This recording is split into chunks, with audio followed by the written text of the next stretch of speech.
Tonight, Boston Mayor Michelle Wu will deliver her vision for the future of Boston. The mayor will be giving her annual State of the City address. Her speech comes as she faces a high-profile challenger in her bid for re-election. So we have live team coverage of the State of the City. Political commentator Sue O'Connell has a look at what Mayor Wu can do to win over undecided voters. But we want to begin with political reporter Matt Prichard. He's joining us live from the MGM Music Hall.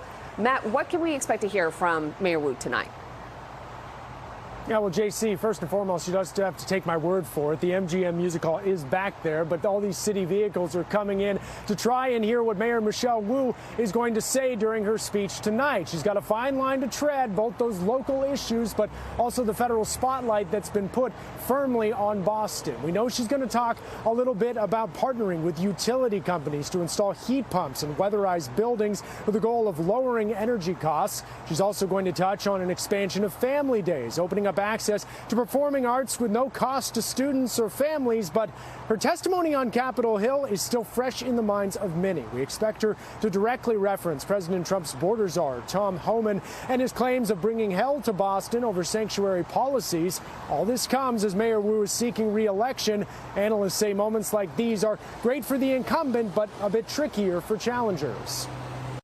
They have the stage, the bully pulpit here, and someone like a Josh Kraft, he frankly doesn't help himself very much because, you know, he is so carefully controlled in terms of his public appearances. And I think it'd be wise to Josh Kraft to get out there more in the media in order to make himself more visible, more appealing a candidate. The Kraft campaign has already been trying to get ahead of this speech, talking about where they see failings in Mayor Wu's plans when it comes to housing, public safety, several other issues. Of course, as she speaks tonight, we expect we'll hear more from her challenger later on in the evening. In Fenway, Matt Prichard, NBC 10 Boston. All right, Matt, let's bring in NBC 10 political commentator Sue O'Connell. Sue, she does have a challenger. So what group of voters or what issues do you think she should speak to in order to help her get reelected? Well, J.C., Mayor Wu's going to do with that what just about every other mayor before her did when they're in an election year, and that's going to be take a victory lap or two, lay out the future, and then try to change the narrative on some negatives because, after all, it is the State of the City, but it's a campaign speech. So one issue that looks like it's been resolved, the Boston Teachers Union were going to be outside the hall at what they were calling a rally. They were in negotiations with the city for higher pay. That seems to be resolved, so she'll tout that as a win. She may address those issues around White Stadium and the renovation and the way some people in the neighborhood feel about it. And we might hear maybe an admission that some of those bike lanes her administration installed maybe were not the best idea. And maybe, just maybe, Mayor Wu will make an effort to either be more collaborative or at least appear to be more collaborative, since that's one of the criticisms her challenger, businessman Josh Kraft, has tossed at her. Sue, last year at this time, Joe Biden was president.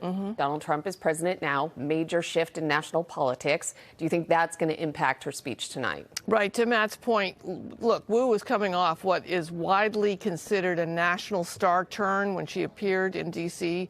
before Congress as part of that Republican-led investigation, and that would not have happened if the Democrats had kept the White House. So I think we can expect Wu to lean into the idea that Boston is the capital of the Trump resistance. I'm told, as Matt was, that she is sharing a climate and energy plan tonight.